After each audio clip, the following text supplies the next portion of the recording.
It's on! Good afternoon, everyone.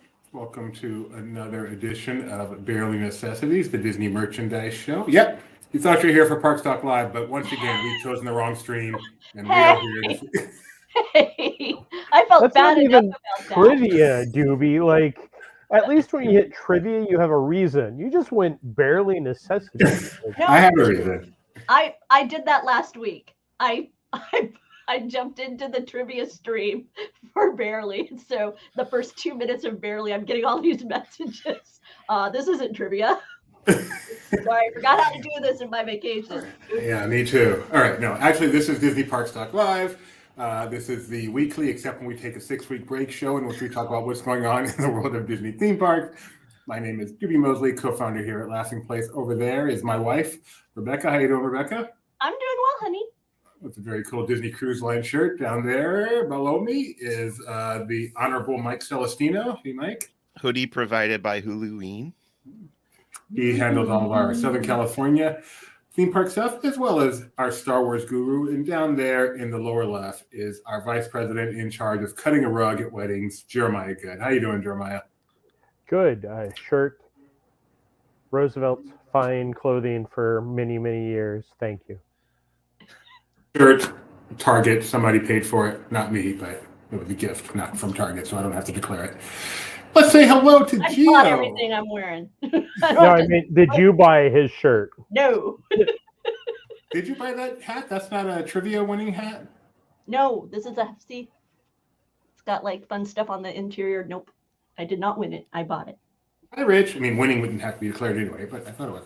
Hi, Rich. Hi, Gio. All right.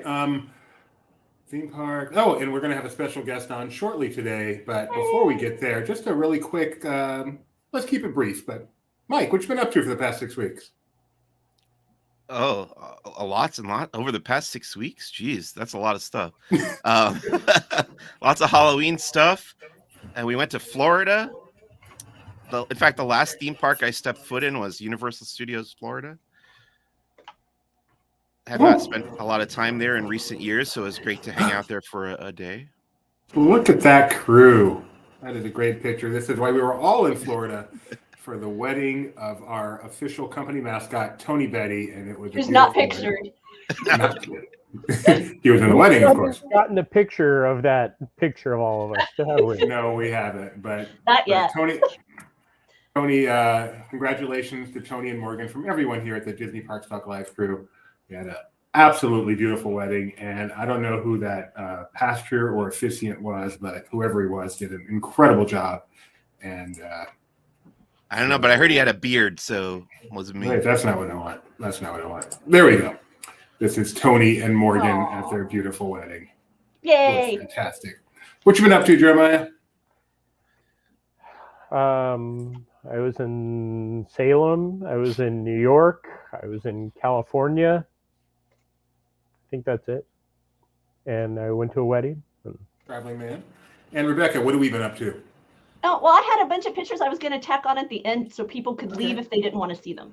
All right, we will leave those, but yes, we have been doing some traveling too, including lots and lots and lots of time in Florida, which we love. All right, let's get started.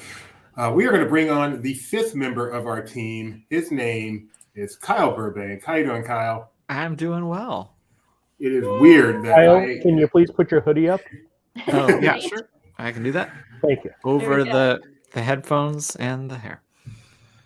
So weird that I have not seen Kyle in this way in a while. We do a morning show when life is normal, and it's been quite a while. So I'm glad to be live with you again, Kyle.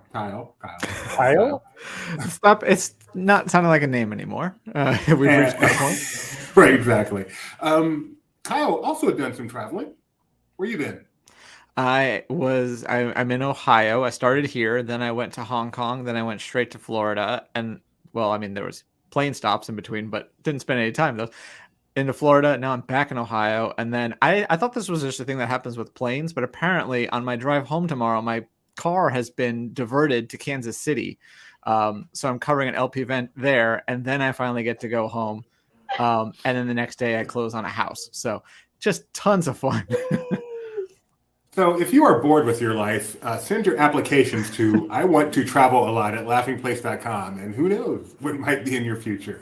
All right, so we brought you on here to talk about Hong Kong. Why were you in Hong Kong? We were lucky enough to go to a preview of World of Frozen, which is the new Arendelle area that's going to officially open on the November 20th at Hong Kong Disneyland. I also want to thank our friends at Attractions because I was covering it for them as well. So it was double duty. But yeah, we got a chance to experience the entire, Beauty. including both attraction, show, and characters, food, all of it. And so what exactly is World of Frozen? What does it encompass? So there's it's basically a summer snow day. You enter the world of Arendelle, which is located somewhat off of Fantasyland, kind of near It's a Small World. And there are two main attractions. There's their version of Frozen Ever After, and then Wandering Oaken's sliding sleighs. There's also the Playhouse in the Woods, I think is what it's called. And that's a short interactive show. I guess the best comparison would be something like Storytime with Belle, but it doesn't have the cool effect at the beginning. But it's just kind of fun. They come out and you select one of the like different totems basically, and just a short little show. But then you can also meet the two Anna and Elsa. You can meet Kristoff. Apparently, I didn't see him on this one. And then Oaken himself comes out at times. There's a magician. There's a fiddle group. There's all sorts of stuff. Is there a mime that kind of makes fun of you while you're walking to your seat? There's no mime, but the magician could make fun of you, especially when he's doing a preview audience. And so, we're being taken different places. He's like, oh, well, half the audience is leaving, but I'm going to keep doing this. So did you get to do the attractions? I did, yeah. So I'll say I wasn't sure I was going to do the coaster because I'm not a huge fan of coasters. So I made Becca do it and get the GoPro at first. And then when I stood at the exit and realized she was back when I just turned my head from watching her go, I was like, okay, maybe I can handle this. I think that's probably going to be the big story out of this, is that the Wandering Oakens, everyone kind of expected it to be like a Seven Dwarfs Mine Train. And it's actually, I timed it from the time your car leaves the station to the time it returns is about a minute. And from the time you reach the top of the lift hill till you get to the bottom of the lift hill, it's probably about 15 seconds. Wow, that's not fun. Not long. I mean, it's fun. It's just really short. How was Frozen Ever After, their rendition? So I haven't ridden the Epcot one enough to really see all of the differences, but the animatronics look so much better in my opinion. They're not the projection face. They look like regular animatronics. And I get the thing I did notice is that the track switch was the opposite of what it is in Epcot. So, you switch one way at Elsa and then another at Marshmallow, and that was reversed from Epcot. And it looks like watching the video side by side, one of the show scenes is moved to the opposite side of the water, but that's really about it. So the animatronics is really... and Olaf speaks some Cantonese. He also speaks English, but he also speaks... Olaf's got skills. But no bone or skull. I was going to say we have several articles with lots of photos and then also video from Kyle and Becca. So be sure to check that out if you have more interest in what's going on at Hong Kong.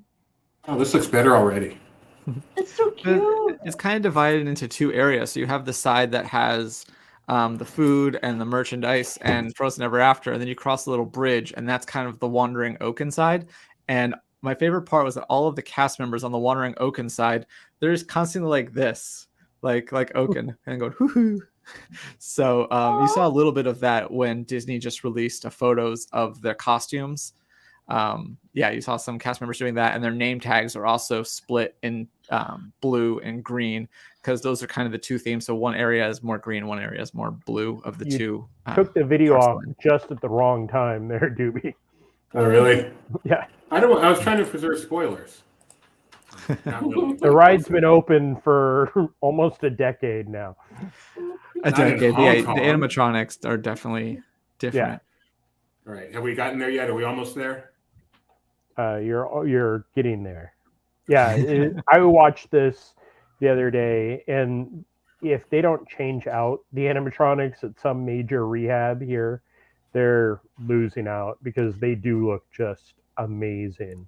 And the show Aw. scenes as a result are also better lit. Like looking back at the ones from the Epcot version on video, definitely course. felt more like day glow compared to Mhm. this more like natural lighting. Just Yeah. a little bit more, Doobie. You're almost there. Okay, we're just gonna watch. That makes, I mean, it makes sense because I'm assuming with the projection based dynamics, there's lighting's going to be played with differently than they Right. can here. So very nice. I mean, I'm glad that it's not the exact same. So Although Jeremiah wants it to become the exact same. I know.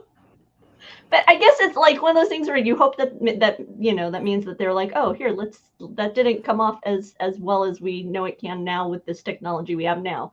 So rather than just stick with what we've done, let's Right. move on.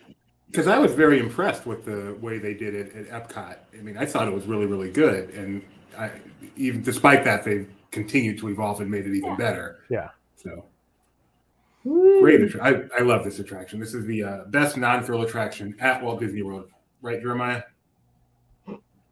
No. Yeah, one of the things that they talked about when the attraction first opened here was they couldn't get the faces to move as quickly and as fluidly as they wanted. That's why they did the projections. And now we're 6 years removed. I am Doom has a very subtle opinion on projection-faced animatronics. Simply an abomination. Wow. Back in my day, I Am Doom, we were just happy to have anything moving. And then everybody goes on Seven Dwarfs Mine Train and loves the projection on the face. So. I think they're good. Yeah. Joe says he likes the side-by-side. I don't think we did a side-by-side, did we? I'm not seeing one. But great idea if we haven't. I enjoyed the projection back when it first appeared with like Buzz Lightyear, with the Space Ranger spin. That time that they did it, I was like, that's kind of cool. And then that was the beginning of it, right? I feel like that was the first I don't know if I can't even remember, but I remember that one being like, oh, that's kind of cool. But the fact that it kept going from there, I prefer the staticky ones of the old days that don't move. So, just overall Frozen World of Frozen, Kyle. Overall thoughts? Thumbs up, thumbs sideways. Yeah. I really liked it. I give it a thumbs up. The only thing I don't like is that from far back on Main Street, you can see the Frozen Peak behind the castle or to the side of the castle. Oh, interesting. That's kind of annoying. But as you get closer, you just see the castle and it's not a big deal. But yeah, I think it's a good expansion. That park is still, even with those 3 lands that they added however many years ago, it's so tiny. It's hard to spend more than a day there. Okay. Even a day is kind of a stretch. You feel like you're doing the same stuff over and over. Was Dreammakers there while you were there? It opened a day early. We got 2-day tickets, though we could go on Sunday and Monday, and we still went on Monday, but we didn't have to because it was already there. So yeah, I took that photo I think maybe we just finished the parade. I'm like, let me run over there while it's magic hour, basically. And I just assumed this was a Disney photo. That's why I asked if you were there. You took this photo? yeah. Way to go, Kyle. Nice job. Really What'd you think of this one in person, Kyle? Yeah, I mean, it looked nice. People seemed excited about it. I like the placement of it. It's basically where Sword in the Stone was, so you can picture it in any other Disney park. Just replace Sword in the Stone. But yeah, it was nice. There's little books on both sides. I actually, even though I took photos of them, I didn't really take the time to read either one of them.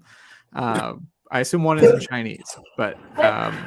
How did it strike you that he's seated? Because like with partners, he's elevated, so you're gazing up at him. Whereas, here, not the, aren't you more eye level? People really enjoyed being able to sit next to both of them. So I think that worked well. I mean, hands down, I enjoy this more than the one that's going to Epcot. Yeah, I'm really intrigued to see how that one is once it's installed. How do you know, Kyle? You haven't seen the one in Epcot. Well, I'll subject to attraction. I appreciate this one more. No, I'm with Kyle after they had that display at the expo, and it didn't really grab me at the expo. So I'm interested to see installed if it changes my perception. But so far, I'm like, I'm not that keen. This one is a lot like the Roy statue at Magic Kingdom, in that he's It's kind of a mashup of the two. Right, exactly. Exactly. Hopefully, All at right, the studios they'll put that across from the Roy, so you just have one on each side, and they're both all looking at Walt. How long had it been since you'd been at Hong Kong, Kyle? 2019. Okay, so it'd been a few years. Anything So yeah, else it really was kind the of opening of Ant-Man and the Wasp. anything kind of jump out at you regarding like a contrast between your visits aside from the new area? A lot of it felt familiar. This was my first time going during Halloween, and I'd heard in the past they had like legit scary stuff. I didn't really have any of that, but we saw the parade, which while catchy, the lyrics to their Halloween parade were definitely lacking. The first few are everybody's here for Halloween time, everybody's here, and you are too. I'm like, am I not part of everybody? What happened to this inclusion? So that was kind of funny. But then they also had this, there's two shows we went to go see. One of them was kind of like really pop theatrical versions of villain songs. They all kind of came out and did their little stage thing. And then another one was themed Cruella de Vil, and it was like supposed to be like a club / fashion show. Like they pulled a few guests up to kind of show off their costumes and stuff like that. But yeah, I'll be posting that. I have video of it. I'll post it for Halloween. But yeah, so that was it. I didn't see any actual scary stuff, although they did have IV bags filled with punch that would look like blood. And I'm like, this seems like something that I wouldn't think about seeing in a domestic Disney park. This definitely almost Halloween Horror Night. That is everywhere now, though. I mean, I saw it at Kings Island during my recent trip, and I know Jeremiah and I saw it on a high end level with the Edison. They're bringing out one for the table that's an enormous IV bag that can serve several people. So it seems like it's kind of like more mainstreaming. Yeah, I mean, I wouldn't be like, but no, I'm with you. Shocked if it showed up at a domestic Disney park. It was just like, okay, that's a little different than what it's edgy. Used to seeing. Yeah. Those the lyrics to that parade, Kyle, are those the worst theme park song lyrics you've heard in recent memory? Theme park song, yeah, I'd say maybe worse than your DVC song. That's what I want to hear. All right. Because there's even a part like, we're singing about Halloween time, won't you sing along? I'm like, that's just so lazy. This is like a Sesame Street song. Oh, hey, Todd coming in with some very important information. Punch is not safe for an IV infusion. So, well, the laws in Hong Kong are a little differently. They didn't have to have that disclosure on there, I don't think. Kyle, thank you for joining us. Thank you.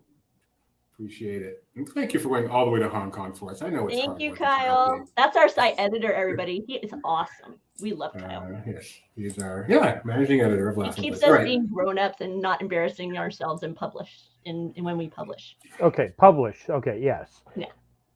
Obviously not speak. All right, so I'm going to jump right to you, Jeremiah. Skipping around, I'm going to my favorite story. Tell us about it. Oh, the Haunted Mansion Parlor Bar. It's not Parlor Bar, it's just Parlor. Coming soon to the Disney Treasure. This was one of those events that is those times that I love being media, because we get a random invite of saying, hey, Halloween announcement coming up. No information at all. We say yes, and then, of course, it comes from Disney Cruise Line. So I put 2 and 2 together as opposed to everybody saying it's about the Hatbox Ghost. We showed up out front of the Haunted Mansion, and we got a virtual tour, not virtual reality, but just virtual tour of the Haunted Mansion Parlor coming next December to the Disney Wish. And it is going to be pretty impressive. To the what? To the Disney? I'm sorry, Disney Treasure. Okay. Trust me, I'm trying not to say adventure at this point, so it's all. Well, that's What cool. So aspect- I'll just. I was Okay, gonna I'll ask, just- what aspect of this, Jeremiah, reaches out to you most in regards to the? I know it's overall mansion, so everybody's super hype. It's mansion, but what was there a particular show element in the pitch that was like, yes? Well, it's not mansion. It is not directly mansion. Yes, the hitchhiking ghost will be there. Yes, there will be references to the Hatbox Ghost, of which we don't know anything about, although they hinted a lot of it. It is about a captain who died mysteriously. His engagement party, yes, it kind of does sound like Constance might be involved.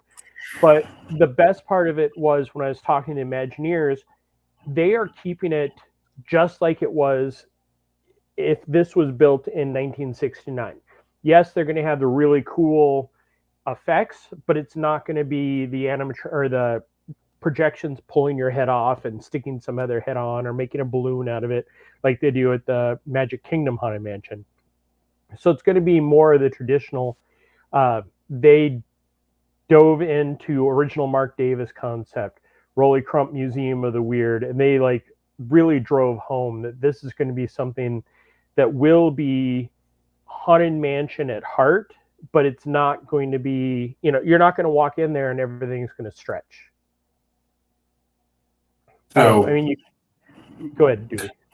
So kind of like, so for those who've been on the Wish, this is the replacement for the Star Wars Hyperspace Lounge on the Wish. Correct.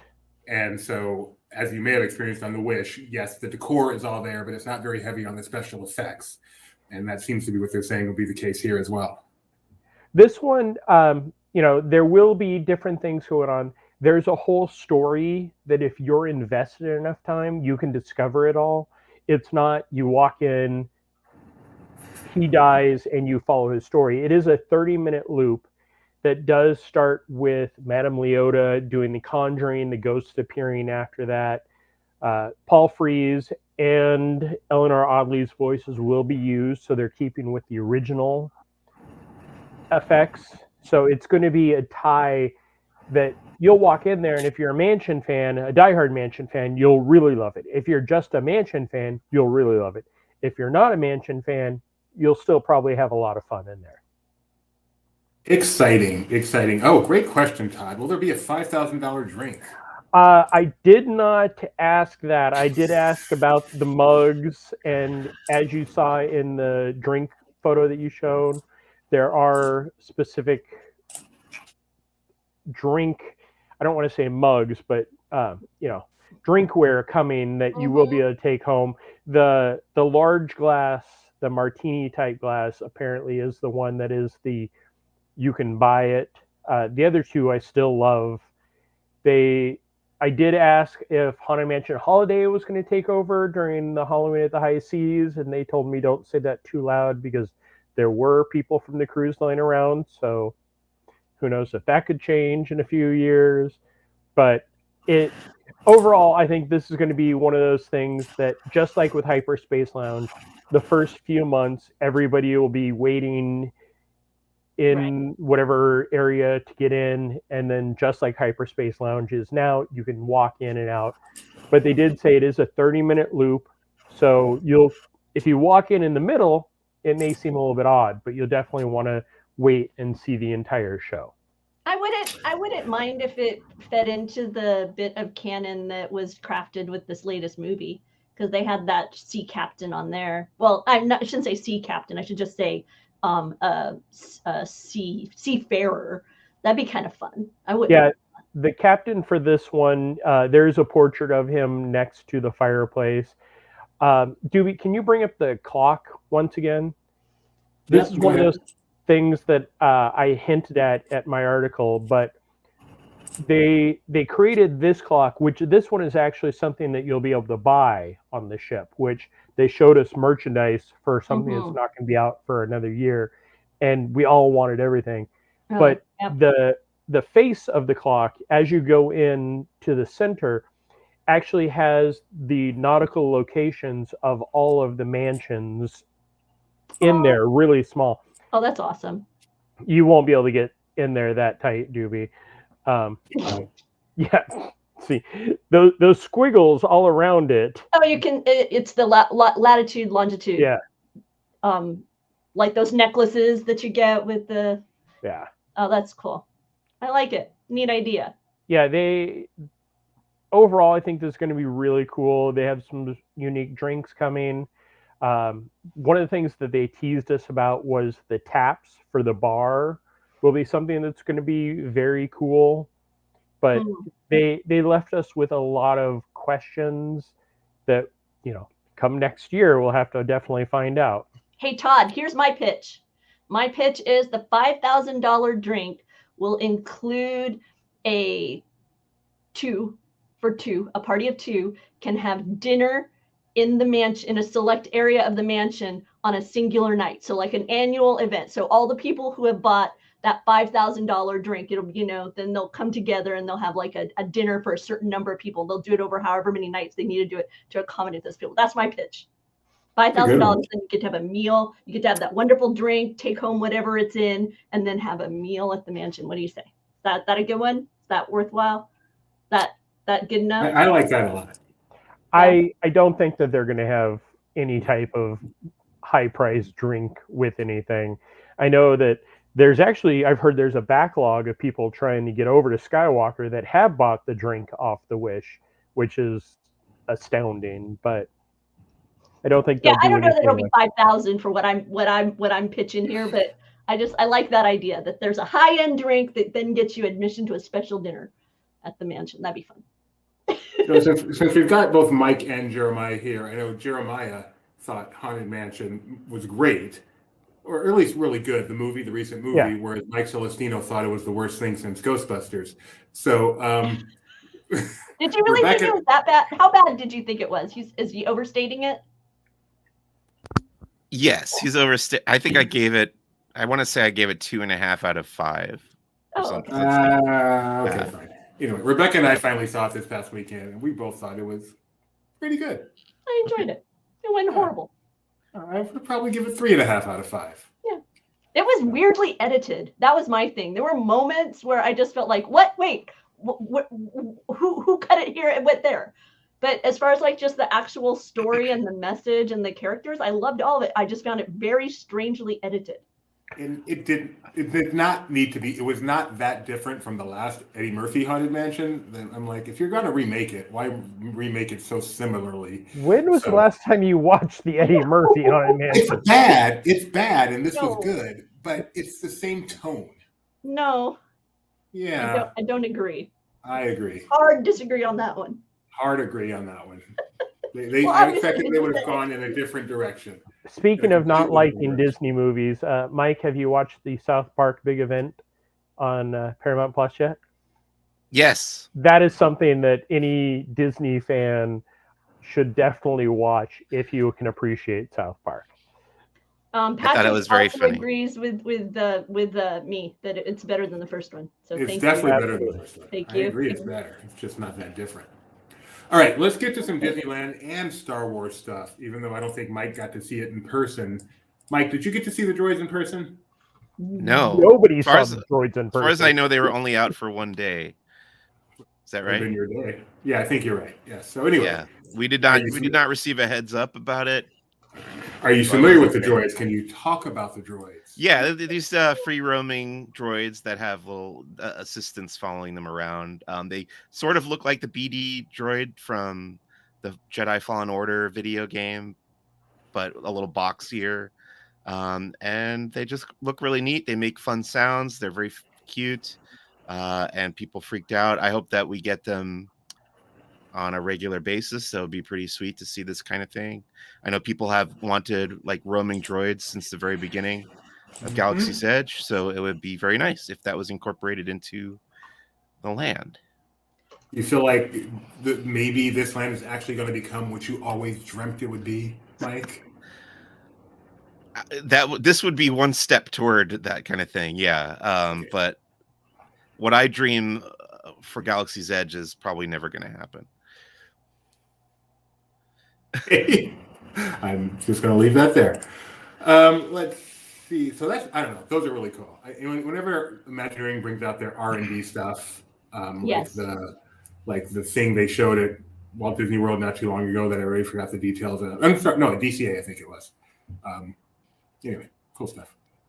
That was all a plot to keep seeing these are. Oh man, goodness, I'm so sick of that. All right, Jeremiah. Doobie. At Walt Disney World this year, Frozen Holiday Surprise to light up Cinderella Castle at the Magic Kingdom. What do you know about this? What can you tell us? It's a new show to put to shame the old Christmas lights that used to be on the castle. So these are not the old Castle Dream lights coming back. No, this is a new updated version of what has been the Frozen sisters taking over the castle in the past 6 years, 7 years. It's been a It looks little really while. beautiful. The images look really beautiful. They've gotten so advanced in the projection and the mapping that they needed to do something. And just the little bits that I've seen, I can't wait for this. Although I'm going to be spending a whole lot of Christmas time coming in about a week and a half. Huh? This is on the 7th. Oh. Very Merry's on the 9th. Jollywood's on the 11th. So. Speaking of Jollywood, we got more Jollywood details. The new holiday party coming to Hollywood Studios this year. Sounds so fun. It does. It does. Yeah, are you going to sing along with my lyrics? What are your bad lyrics? Never mind. Just, okay. You can talk about the party. Yeah, the party, I mean, again, we're just getting bits and pieces at this point. A brand new party, much like when Oogie Boogie Bash started, a lot of people weren't expecting how amazing that was. So I'm hoping that this lives up to that hype. The different things that they're doing, the piano bar at Brown Derby, the dance party at Tip Top Club at Tower of Terror, the Muppets, and with that entire Broadway style show, they have so much going on. It's going to be interesting to see what is a hit and miss. One of the things that they're kind of pushing pretty hard is the Commissary Lane is being kind of taken over by a Latin flair, which I don't know how that's going to land here. I mean, to me, it's kind of, Disney DCA with the entire Christmas festival done over in that area goes over really well because of the crowds. Here with Jollywood, the first night is going to be mostly bloggers and everybody else getting their stuff. So it'll be interesting to see how it does go over. The food all looks amazing. That's going to be the hardest part for me, is deciding what I am going to be eating that night. Mike Celestino, question for you. Mm-hmm. Your Grim Reaper outfit. I know you're a big fan of Halloween. Do you like the way that a week after Halloween, we're already full blown into Christmas, or would you like a bigger break in there? I'm fine with a week after Halloween. I just wish that Disneyland wouldn't switch over the week before Halloween. Isn't that wild? If you go to Disneyland right now and you go and they've got those Halloween Scream fireworks, the castle's got the icicles and stuff on it. Those went up on the 22nd. Amazing. Really? Oh, yeah. I did not know that. Wow. Mm-hmm. Okay, that's interesting. Jollywood Nights, I'm sorry. First night is November 11th. You're going to be there first night, Jeremiah? I will be there the first night. As I said, it's going to be, you will not be able to go on any of your feeds without seeing at least a million things about it. I'm actually looking up the Jollywood Nights information because I want to make sure that what I stated was somewhat correct. I like the costumes though. The choice of colors, they're like, it's different. It's a neat look, and I'm glad you're getting that, where it's like you're not going to see the characters the same way you've seen them before. So, and I'm glad that Powerline Max and the Rescue Rangers and Phineas and Ferb are expected to be there as part of this. So, did they announce the Rescue Rangers were there? Our write-up says so. Oh, because it was. I haven't heard anything. I know that at the initial announcement, it was Powerline and Phineas and Ferb, which is funny because Powerline had been out daily for a little while. Phineas and Ferb we haven't seen in quite a few years, but it is exciting that they'll be back. And then And- come next year, they'll be everywhere. And this really does seem to be kind of designed with the social media in mind. They're highlighting the various like camera shots that are going to be available and different things like that. Yeah. And I think having the characters, in these unique outfits and just the variety of opportunities that they're having is like for creators to go, and they're like giving you a backdrop to do your holiday content. By the way, Gio, I'm with you. I watched my first Hallmark movie today too, so I'm there as well. So I love Homer. it was very good, by the way. Did they get together at the end? Yeah. Spoiler alert. Aw. Jeremiah, you look so scary today, man. Take off that hat. You don't want to see my hair. I put it on because I found it and I was doing some stuff, so I just threw it on. And then just before I took it off, I'm like, oh no, it has to stay on at this point. I want to see how you got the nickname Bull. It makes sense now. All right, let's get to some more Disneyland stuff. Mike Celestino, are you a big fan of The Tale of the Lion King? I do like it. I've seen it a couple times, and back when it was at DCA, I watched it a couple times because they had like two different versions of that show. They got rid of a bunch of the performers. I saw it again there. Then they moved it over to Disneyland. Enjoyed it there a couple times, and now it's going away in January, I think. Yeah. Final show January 7th, which I suspect is also the last day of Christmas season this year. No more, but that will free up a theater. So who knows if something else may come in there next. 2-year run in Disneyland, and then as you said before that, it was I'm sorry, not a 2-year run. Got a 1.5-year run in Disneyland, and before that it was at DCA. So that's a pretty good run. Time for something new. And we have a full video of the first performance at Fantasyland Theater on this channel. So if you haven't seen it and don't have a trip plan, you can check it out here and see what all the hype's about. I enjoy when one of the things that I love about the Disney theme parks is the way that they can open up people to the reality of storytelling in a variety of media. So you can see the same story animated in a parade, in fireworks, on stage. I love that's what Disney theme parks, bring us, the multitude of ways that we can express ourselves and tell story. There's a whole series of things that can be written about how Disney can introduce new things to you. Epcot being another prime example with all the cultures and the international. Lot to be learned at Disney, which is wonderful. Also at Disneyland, oh my goodness, we thought this day would never come, and yet it is now almost upon us. Mike Celestino, it's coming.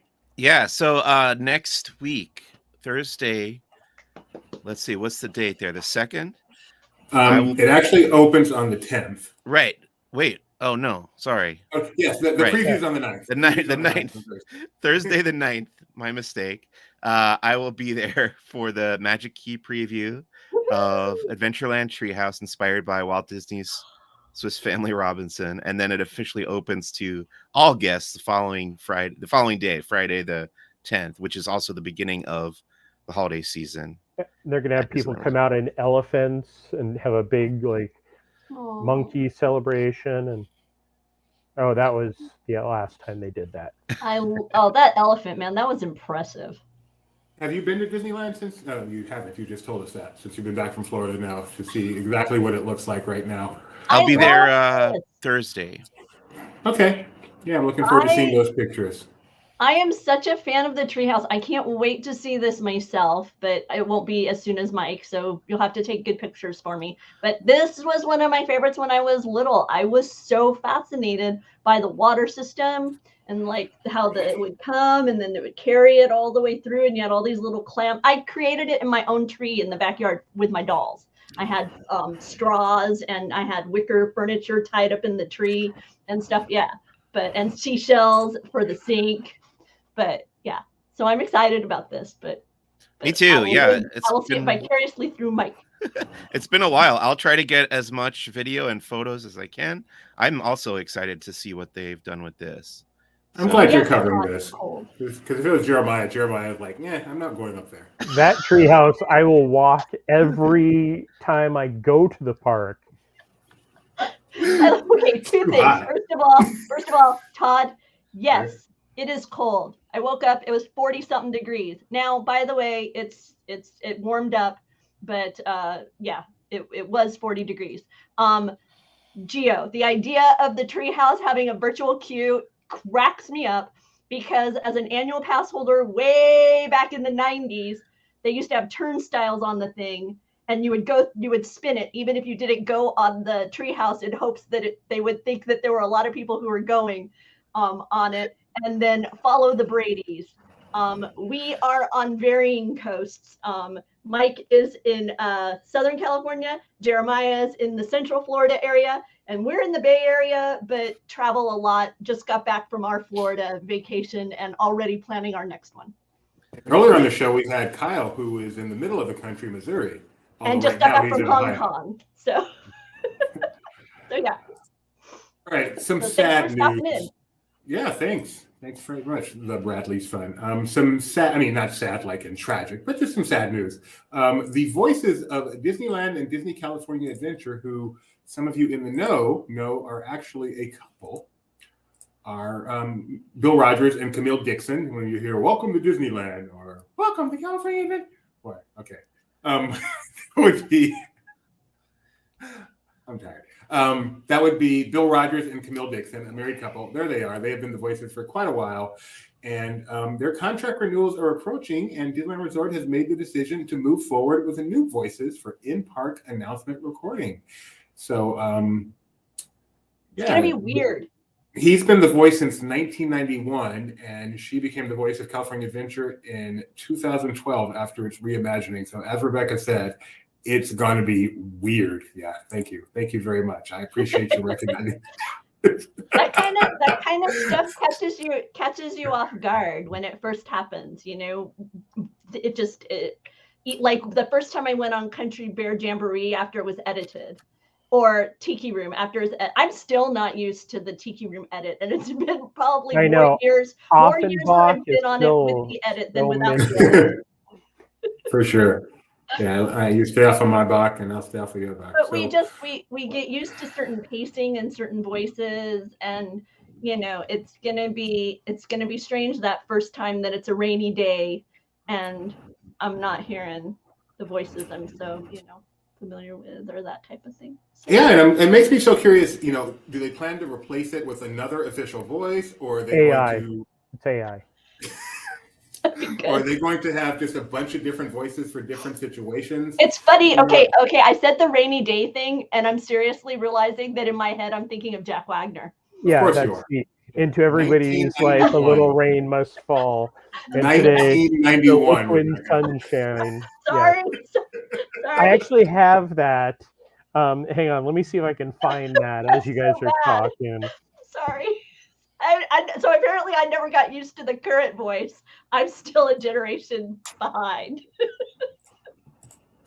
Oh, man. But I know that one of the fun things about the expo was when this duo would record voice messages for people. And you used to be able to do that as one of the things at the expo. You would go up and you could get your, voicemail message from Bill and Camille. And they've been very accessible to the fan base. So I am, intrigued to see, kind of what happens moving forward. So see, Donna's with me. I know Donna is also from a previous time as well. By the way, Jeremiah, I know that you had to be at Magic Kingdom. Was it today early? Yes. Let me see if I can bring that up to share with everyone because I have it over here on my screen. Why Jeremiah was over at the Magic Kingdom. How many times have you been over at Magic Kingdom for a display such as this? So this was only my second time actually seeing it from Main Street.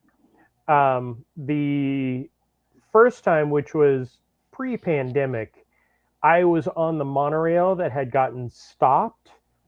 So I was almost looking down Main Street as they flew.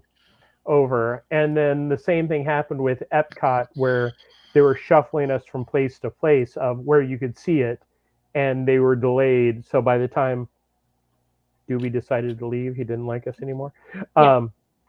So by the time they did the flyover, I wasn't in position.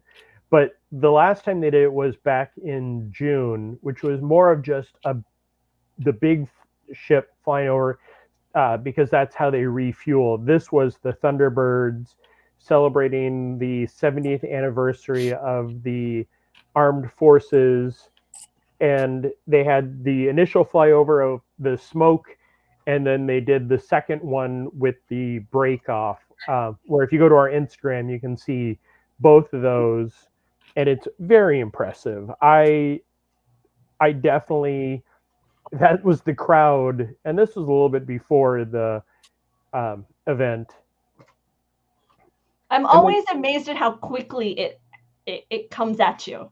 Yeah, so that's the second flyover. The first flyover, Fine. I forgot to log in. the first flyover happened, and we were like, okay, so they're gonna, and they did the announcement of they were flying over, they were gonna head out, fly around Epcot, go over the land in Soarin', and then come back, and then come around, and then do the final formation where they did the break off. And everybody's like, oh, it'll be a few minutes. Oh no, it was 2 minutes from the flyover to the return. And I wish that there was some way that I could actually have the full sound and effect of the flyover the second time, because it rattled the windows. Oh wow. So I wanted to ask you guys, because we haven't been together in a few weeks. The Once Upon a Studio, right? That's what it's called. Yes. Dropped while we were all kind of, scattered to the four winds. I'm sure Jeremiah has seen it. Mike, have you had a chance to check out that short? Okay, what were your thoughts, Mike? I want to hear about it. What'd you think? I really loved it a lot. I think I was really moved by it. We actually sat, for whatever reason, I think we had the inkling it was going to show up on Disney Plus at midnight that night. Okay. And it was the day before I left for Texas on my way to Florida. And we stayed up and watched it at midnight, and I thought it was great. And I loved Alex Reif's breakdown of, I went through all the characters that he listed and thought he did a really great job. And it was nice to see some of my favorites in there. Just really couldn't ask for much more than that. Hey, Jeremiah, what do you think? Did you like it? Did it make you cry? So they showed it to us at Destination D23. Oh, that's right. And I had to throw that in there. What? Got to see it first. Yeah. I'm sorry. Our CEO saw it how many times before any of us? So the tears definitely hit there. And then they showed us the special with Richard Sherman talking about playing the piano in Walt's office. So the emotions were just going. When I went out to California, I made a point to go see they were doing the Decades films at the El Cap. And I went and purchased a ticket for Hercules because they were showing Once Upon a Studio on the big screen. I also left about 20 minutes into Hercules. That kind of shows what I really wanted to see. The first time I saw it, I can remember just watching and waiting, like, will there be any Black Cauldron characters? Because that was always the if. And when they finally hit, I was like, oh, wow. And then the second time I saw it, I was like, oh, look at all these other characters. And then the third time and the fourth time and the fifth time, I've gotten to pay attention. It is so beautiful and touching. Every time Mickey looks up at Walt, I just will tear up right away. And then hearing Richard Sherman playing Feed the Birds in the background, especially knowing that was recorded in Walt's office, it's so perfect. I just wish that it was longer. Like the stuff that they could have put in there even more. And It's hard to just turn on and watch right now without tearing up. You may wonder why I brought it up on Disney Parks Talk, and that is because, as our Tony Betty points out, one of the greatest Easter eggs in Once Upon a Studio is found related to Disney Parks. If you don't know what I'm talking about, check out the article. It's a great Easter egg. I know It's a Nine little Check Eyes it out bit now. shows up. It's so Studios cool. history, huh? Nine Eyes shows up. It's so amazing. Right, exactly. Yeah, but I thought For a second, I thought it really was that Cars Land T-shirt, and I was very confused. Here, I'll give a wearing that? hint. Look, there's your hint. Way to go, Tony. Yep. I think Alex asked about that particular cameo, and also asked what the greatest what they thought the deepest pull was, and I think they said the one you mentioned. I think it's what happened there, as I recall. A couple of really quick tidbits before I want to ask you guys, ask mostly Rebecca a question. Maybe Mike, I don't know.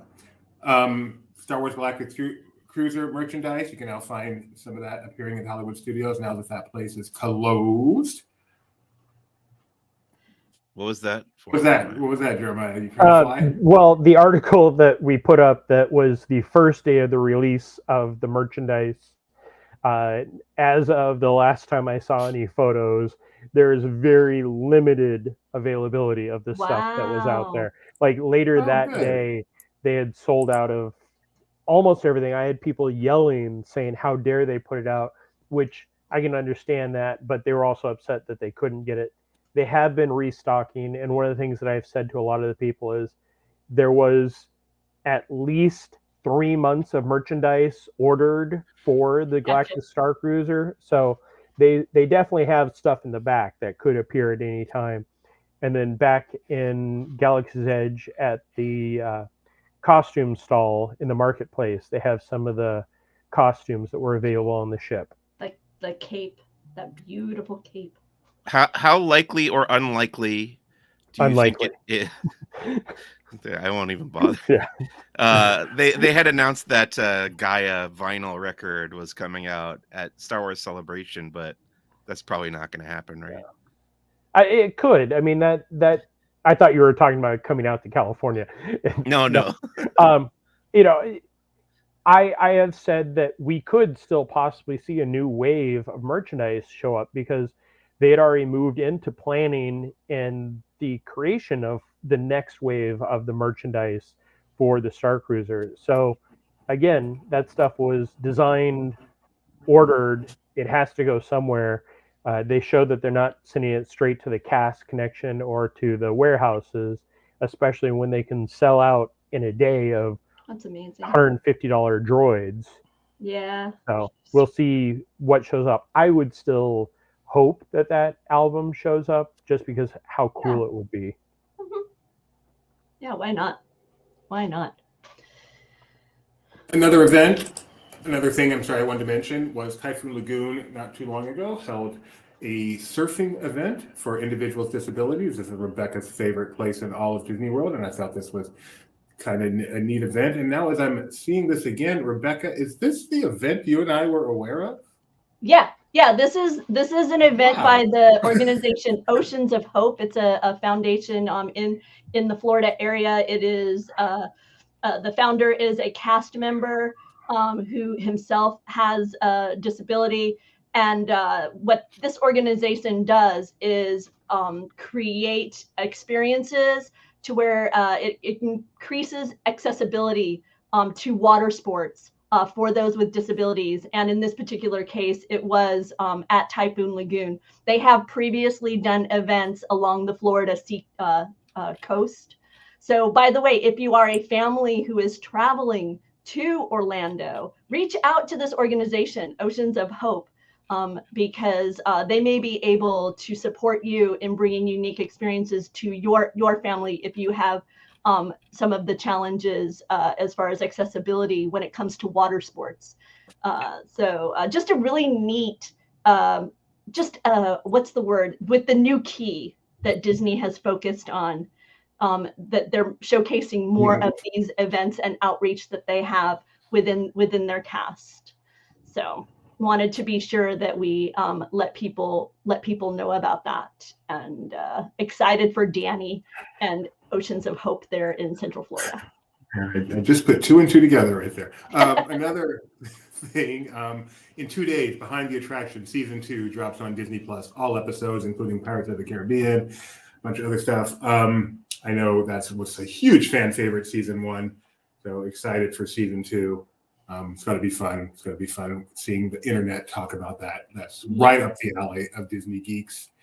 And then the thing I really wanted to mention or ask you about, Rebecca, I know, and Mike Celestino too, if you got to experience it. So a new attraction actually opened in the North American theme park since our last show, and we got to experience it.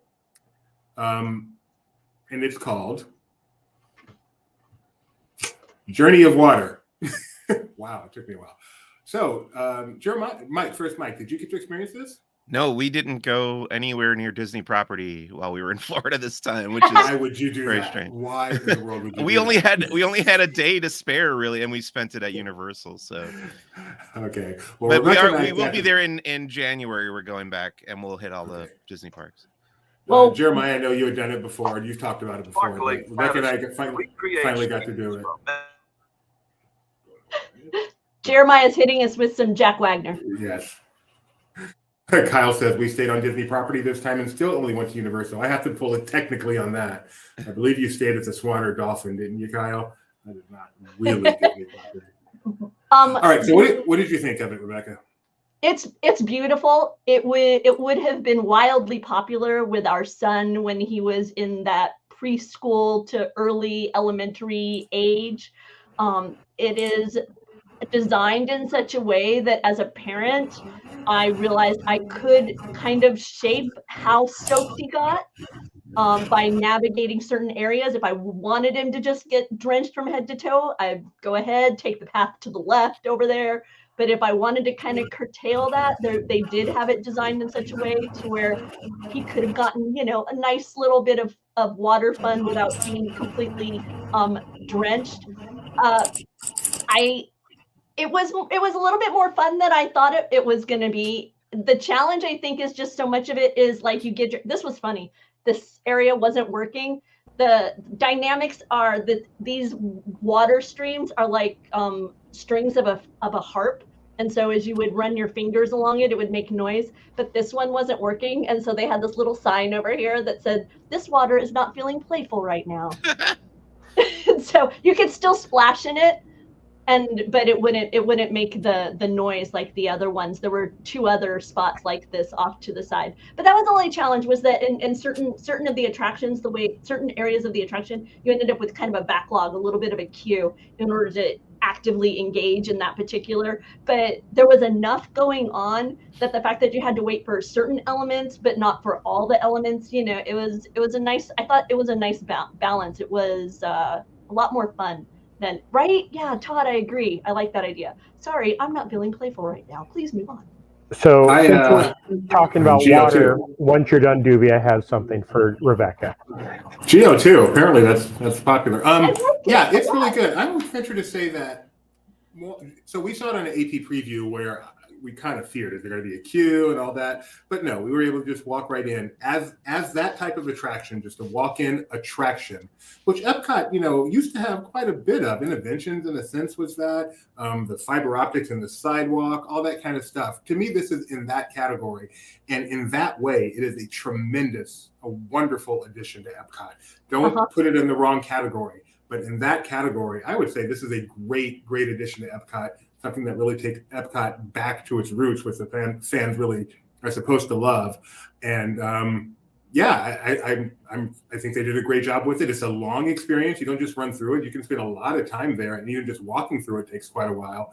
The only thing I didn't like was the big thing where you make the wave, and everyone does it together. I like that a lot, but there was someone who just, I don't know if it was a cast member or an annual pass holder or just a guest, but they felt it was their job to sit there and to gather everyone and get everyone to do it all at once.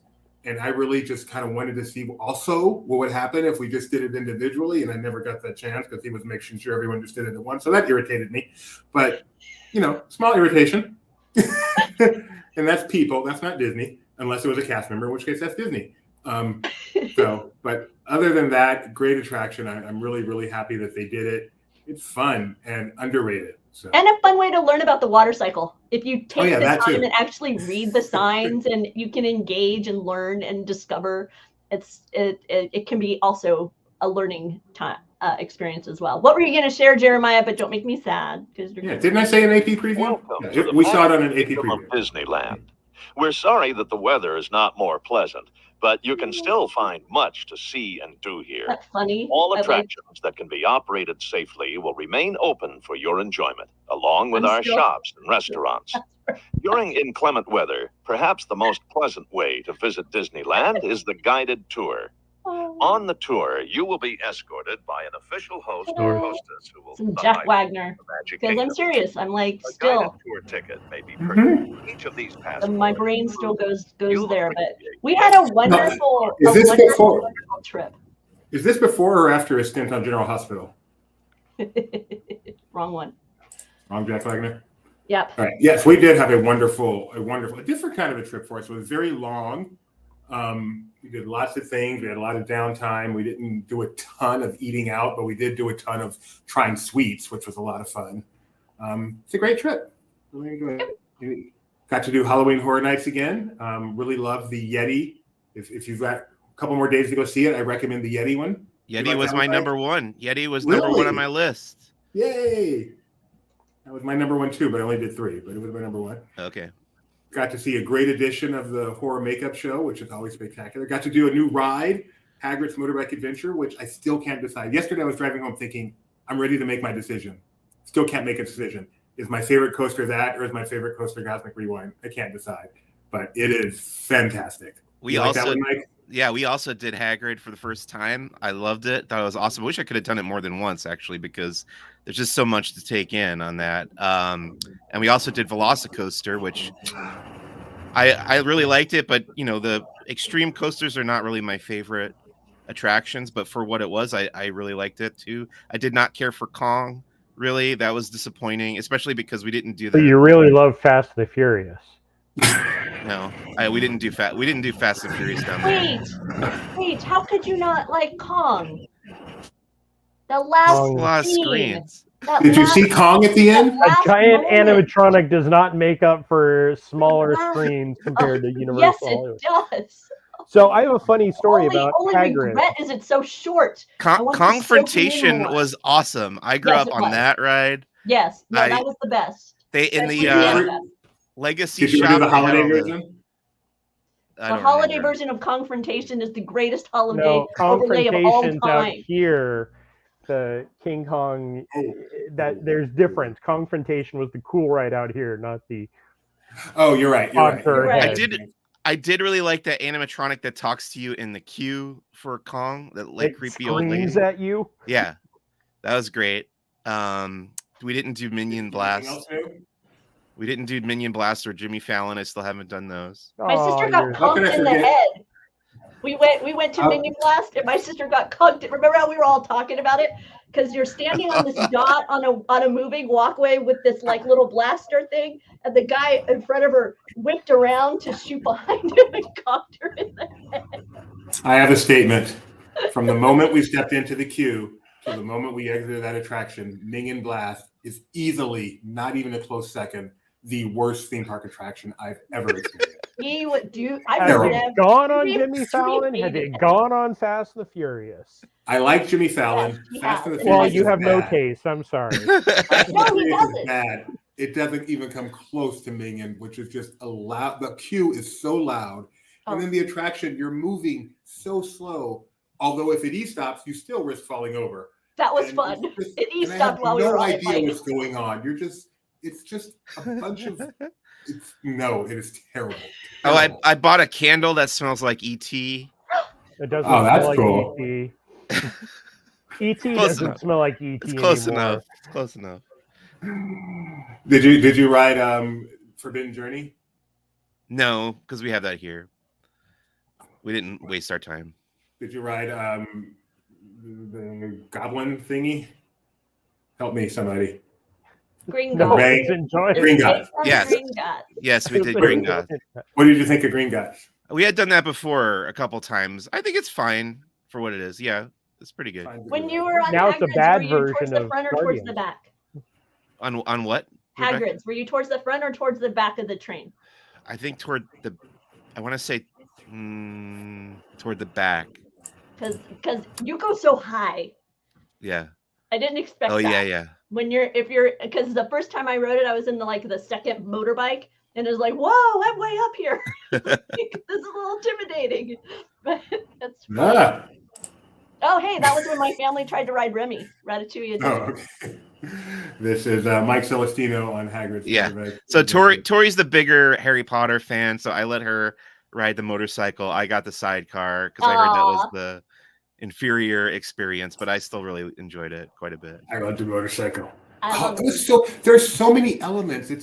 Spoiler alert, it's got the go up where I knew you go up and run out of track, but it's vertical. That is frightening. And then you go backwards and you don't pause in between. You just go up and straight back down. Oh my goodness. And then I had seen a video of this, but completely forgot about the part where you just The drop track, yeah. Wow. Oh man, that ride is so incredible. And it's just so fast and smooth and long and windy. It is something So- special. When I wrote my review for this, however many years ago, Universal said, "Hey, can we use your quote?" And I never thought a thing about it until I started seeing my quote on billboards for the longest time. I never got a picture of the billboard. They changed it out to change their "where magic is real" thing. But yeah, I would drive by, is that Mike? And you could very, very small print. Wow. Yeah. Take all of that, you commercial people. You got on a billboard. Yeah, I called it the best storytelling coaster at the time, and it was. Yeah, it is so much fun. It really is fun. Physical media, Mike. Billboard. You've been on commercials, but he's been on a billboard. Fair enough. All right. Anything else before we close off? Nope. I just thought as we were coming to an end, I would share with everybody a little montage. Check it out. Should I sing? What's Look, this? What's this? No, do not sing. We tried so many tasty treats on our trip. They were so yummy. Including Baby Bell cheese. Yes. Including the baby milk cheese. It's been around for 100 years. It was a lot of fun. That's one of my favorite things at Disney World, though, is all the different types of sweets. Wait, That was my favorite. Here, is that there, and GF for Grand Floridian or gluten free? Grand I think that Floridian. one right there is my favorite of the bunch. Yeah, I think so, yeah. The Baby Bell. it's some good stuff. We I have. thought you couldn't eat something really- cheese. I can eat cheese? What are you talking about? I can eat cheese. No! All right, you can't close. You guys talk. I'll be back. Where are you going? I'm not going anywhere, but I'm doing something. Don't go anywhere. What are you Okay, talking we won't go about? anywhere. The other thing that I discovered is that the stand-ups for the Halloween party are now really available to everybody during the day. Yeah. So I thought that was kind of fun. That I don't remember that being a thing, but maybe it was, and I just forgot. But it was fun to do that. They've only been around for a couple of years. The first year they covered and some were inside, and then last year they'd cover a few of them, and then this year they're just like, yeah, forget it, we're putting them everywhere and leaving them out. And MCO had a new thing too.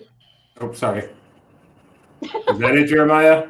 I think that is, see that really small print? I believe that's where my name was. Way over here? Yeah, Not a person in the world read that. I know. That is really cool, though, that is your quote. From Laughing Place? Rich wants to know treats at Walt Disney World or on the cruise line. I am a bigger fan of the baked goods at Walt Disney World. In fact, it is killing me because I know they're about to switch from their fall season to their holiday Christmas time season stuff, and that usually means gingerbread. And not all gingerbread is the same. So if you go to Disney World and you get gingerbread at the Grand Floridian, don't presume it tastes the same as the gingerbread at the Contemporary, because it does not. I almost went to the Contemporary this morning after everything because I looked at my time hop, and a couple of years ago was when they started putting up the backdrop for the contemporary gingerbread castle, and I was like, no, I'm not going to do it. Nope. But the gingerbread at the Contemporary is different than the gingerbread from the Grand Floridian. Both of those were different than the Animal Kingdom Lodge, as I recall last year. And I can't remember if the Yacht and Beach were similar or different, but some were more on the peppery side, some were more on the ginger. I'm not ginger, the more on the molasses. Some are a little bit heavier on like the spice blend. So it varies. Some are soft, some are crunchy.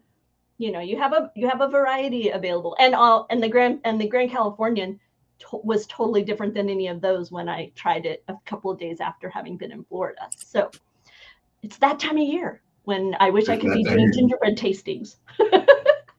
this is Halloween. This is Halloween. Halloween. Just a couple weeks away from gingerbread season. So yeah. Weeks or hours? I'm partial to the Grand Floridian, Jeffrey. I know not everybody is, but that's the one I'm partial to. I understand why for some it isn't. It's a very Germanic style of gingerbread, and it has a very different texture and flavor palette than traditional gingerbreads that people are familiar with. So yeah. Anything else, Doobie? Because we've talked an hour. I know it's been about a month since we've been here. Usually everybody who's here right now, we're here on Mondays around this time, just for about 40 minutes, talking about whatever the latest Disney parks headlines are, because that's what we do here at Laughing Place, cover all things Disney. Mike Celestino's at Disneyland for us, and he covers Star Wars, and Jeremiah's at Disney World for us, and covering lots of other things here, there, and everywhere. I know he was in New York recently for Comic-Con? Comic-Con. Yeah. Which So I was just quite got approved interesting. for LA Comic-Con December 1st through 3rd. Oh, wow. Oh, yay. It's always fun when you cover that. Yep. Yeah. I got nothing else. I got to Okay. move on with life, do some testing.